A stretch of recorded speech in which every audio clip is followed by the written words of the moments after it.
Hello, welcome back. I'm slightly sick, so you may hear my voice sounds different. Anyway, we're going to talk about this wonderful Belgian Italian horror film. The original Belgian release was in French, and I can't speak French, but the title translates to, I believe, the longue. I'm missing one of the words, but it's something like the long night of the devil. This is the original Belgian release poster, and we've also got, let's see here, the Italian release poster here. The Italian title was La terrificante notte del demonio, which is the terrifying night of the demon, with really good art there. And then here is the English, I should say American release. Okay, and the American release is the most commonly known title, The Devil's Nightmare. So, I'm gonna say,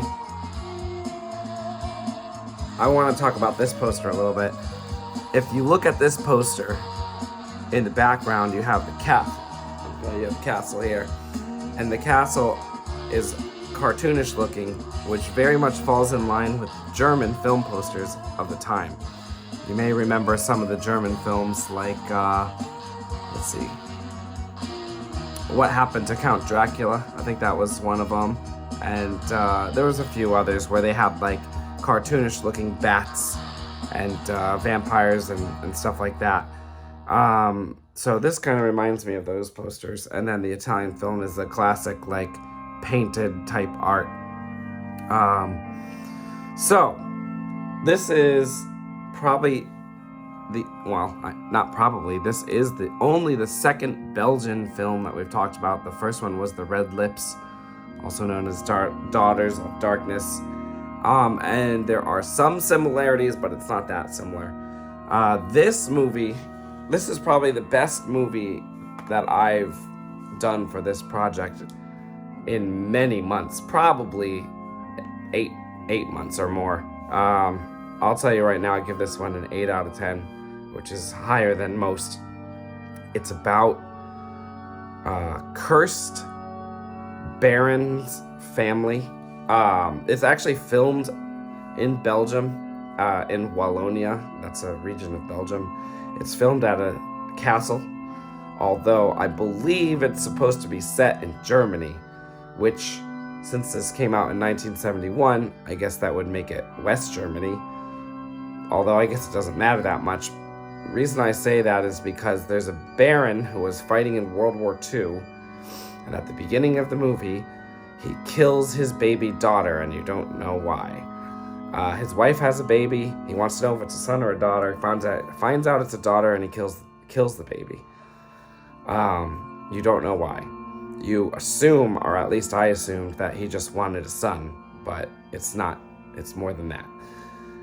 Anyway, if you fast forward, that was in 1945. If you fast forward to 1971, when the rest of the film is set, you have what I guess is a group of tourists on a bus, and very similarly to the old dark house, it's raining. It's raining, and they get stranded, and they have to take refuge in the castle for the night. There are 7 passengers on the bus, and each one of these 7 passengers represents one of the 7 deadly sins. They go into the castle and they find out that there's a curse, and that the firstborn female of each generation of this family for hundreds and hundreds of years is cursed to be a succubus. And the succubus tempts people into committing one of the 7 deadly sins, and then kills them while they're committing the sins so that Satan can take their soul. Now, if you look up here, this is Satan right here. He's in, I think, each version of the poster. Let's see. Here he is here. And, is he on this one? Let's see. I'm not sure. Oh, yeah, there he is. All right, there he is. Okay. So you got Satan, who plays a role in this film later on. Well, he makes a short appearance in the beginning. But anyway, you've got a succubus, you've got Satan, you've got a family curse, you've got the 7 deadly sins. It's set in a real castle, and you have an array of characters, all with their own personalities. So basically, I love this movie. All those things are things that I love in a movie. Not to mention, there's a beheading.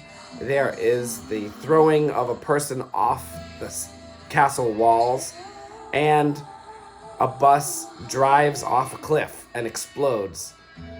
If you know me, these are all things I love to see in a movie. So we get it all. So this one gets an 8 out of 10. I'm going to talk about the plot, but I strongly suggest you go watch the movie. Now, you can watch it for free on Tubi. However, that is the Tubi version, I believe, is the PG version. But this is like 70s PG. If you want to see the R or possibly X-rated version, I think it's the X-rated version, you can go on a secret site that you may know of that may or may not be legal, and you can watch the uncut version there. It's about 1.5 to 2 minutes of stuff cut out, but it includes a love scene. It also includes a much more explicit version of the baby getting killed, which some of you may not want to see that. I mean, it's 1971, so it's not that crazy. But yeah, and then there's a couple other, there's like some nudity. It's all cut out for the Tubi version. Anyway, go watch it. This one's good. Now, if you've already seen it, let's talk about how cool this 7 deadly sins thing is. I mean, we've probably all seen 7. If you haven't, you should. And, 7 is really cool because it has the 7 sinners getting killed by a serial killer. Well, obviously, this did that much earlier, like 25 years earlier. We have the 7 sinners getting killed one by one by a succubus. And we've got, let's see, who goes first? I believe the glutton is killed first. And unlike in 7, in 7, they do not really expand upon the sinners. We have the detective, and we have the serial killer, and we have a few other people in the detective's life. But in this movie, the 7 sinners are the 7 main characters, besides the Baron's butler, Hans, and the succubus. So that's 10 main characters altogether. There's also servant woman in the movie. She's not in it too much. Anyway, the first guy that gets killed is the glutton guy, and the succubus lays out this entire feast for him, and he's eating like an absolute glutton. I mean, it gets to the point, this might just be me, but I hate to see people eat messily. He's like eating whole chicken with his hands. He's eating sausages with his hands. He's eating all this meat with his hands, and it's getting on his face and everything like that. And in an unusual amount of special effects for 1971, he ends up throwing up this green slime. And then as he's choking to death, the succubus puts the mark of the devil on the guy's arm, and she takes his soul. That was cool, gross. I'm a sucker for green slime, so I was into that. Actually, I should mention, and hopefully by this point you've seen the movie, but at least the first half of this movie is all set up. You get to know the characters and whatnot. Maybe the first 2/3, it was to the point where I didn't think that all the sinners were going to get killed off, but it really ramps up in the final act. So that's how that one gets killed. And then after that, we have, let's see, who's next? Oh, we have the greedy woman, who the succubus basically puts this little idea in her head that in the basement of the castle there's a bunch of treasure. So the woman goes down there, and there's all this gold, and she ends up getting like sucked into the gold like it's quicksand, kind of like Scrooge McDuck, only like she dies. So that was probably the funniest like death. After that, probably the three coolest deaths were next. We have the lustful woman who has sex with multiple people in the movie, and I assume it's this guy. Now I'm not really sure. You're supposed to be the 7 deadly sins, so I guess this guy's envy, like he's jealous that, I don't know, really. I mean, they both seem like lust, really, because he cheats on his wife. But it's the husband of the woman who gets buried in the gold. But anyway, the two of them end up going up into the attic, and they're having a time together. And succubus comes up, and there's all these like torture implements in the attic, and she ends up chopping the guy's head off with the guillotine or guillotine. I never know what to call that. I feel like it's guillotine, but in the movie they say guillotine. Maybe I don't know. Anyway, his head gets cut off, and there's a pretty good scene where like his head gets cut off, and it's a mannequin's head, but then the succubus like holds it up, and the way they cut the camera, you can only see the guy's head, but it's like really his head, and they just put blood on his neck, so it looks like real, so that was good. And then she shoves the lustful woman into an Iron Maiden, which they call a sarcophagus in the movie, which I'm not really sure why they call it a sarcophagus. This was dubbed into English, by the way. But yeah, they put her in an Iron Maiden, squish her with the spikes, and then they open it up, and there's some pretty good effects work with the girl getting like spiked, Speaking of getting spiked, the next guy, who I assume is supposed to be Wrath, is the comic relief character of the movie. Is like this little old man who just gets annoyed with everyone. He's really not like angry or wrathful, if that's a word, but he just seems to be a little bit cranky. I assume he's Wrath, but anyway, he gets annoyed with the succubus character and follows her up to the top of the tower. She ends up throwing him out of the window. And so they do this thing that they do in the 70s that I love, which is where they throw like a mannequin off of a tall place.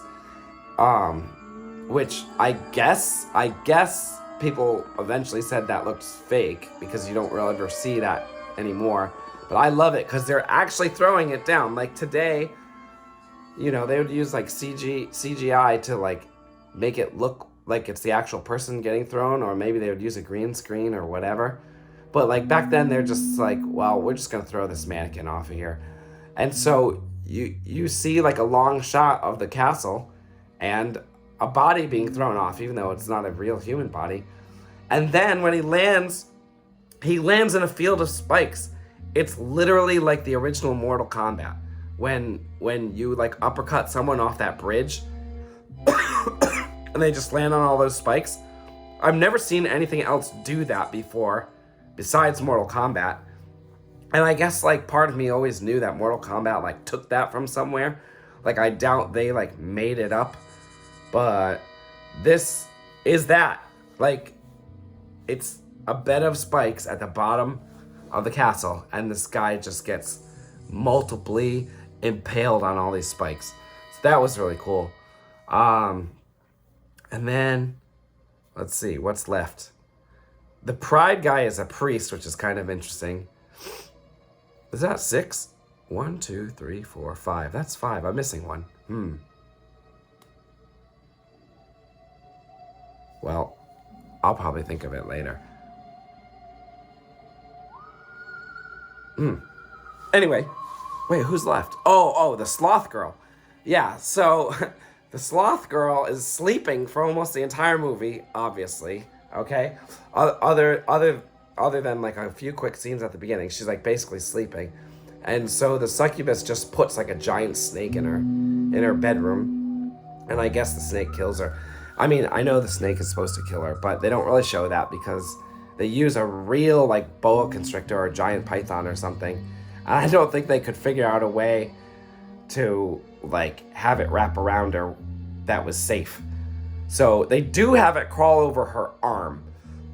And I read that the actress did not know there was going to be a live snake in there. Not only is it a live snake, but it's like an 8-foot snake that's as thick as like a man's thigh. So respect for putting a real snake in the movie, even though you don't see the snake kill the girl. And then finally, we have the priest who talks to Satan and makes a deal with him and says, if you release these 6 souls of my companions, I'll sell you my soul. And so Satan says, yeah, okay. And this was a cool effect. The priest, like, signs a contract in his own blood. And then as soon as he signs it, the contract bursts into flames. So that was pretty cool. So then the 6 people, like, basically are reincarnated. Like, they all just, like, wake up the next morning and you, like, I don't know, maybe you're supposed to wonder if it was a dream or what. Although I didn't think it was a dream. But then they all decide to leave, except for the priest. The priest stays behind because the Baron is injured in a fencing accident. And the other 6 leave. By the way, one thing this movie doesn't do is establish any relationship between any of these people aside from the one couple that's married. I don't know. The rest of them don't seem... I mean, they're all different ages and stuff like that. So I don't think they really knew each other before the trip. So I'm not... I mean, it's like nice that the priest saved them all, but I don't even think he knew them. But anyway,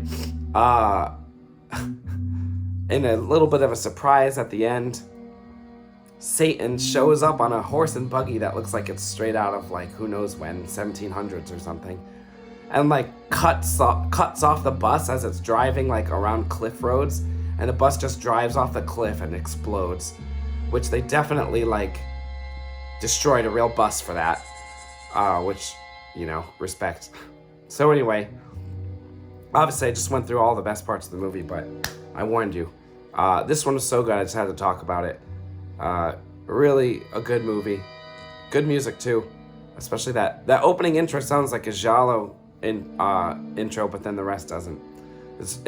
I think people would have called it a modern gothic at the time, because it's a gothic horror movie that takes place in the modern day and not in like 1890 or whenever most of those like Dracula and Frankenstein movies took place. All right, that's enough. We'll see you next time.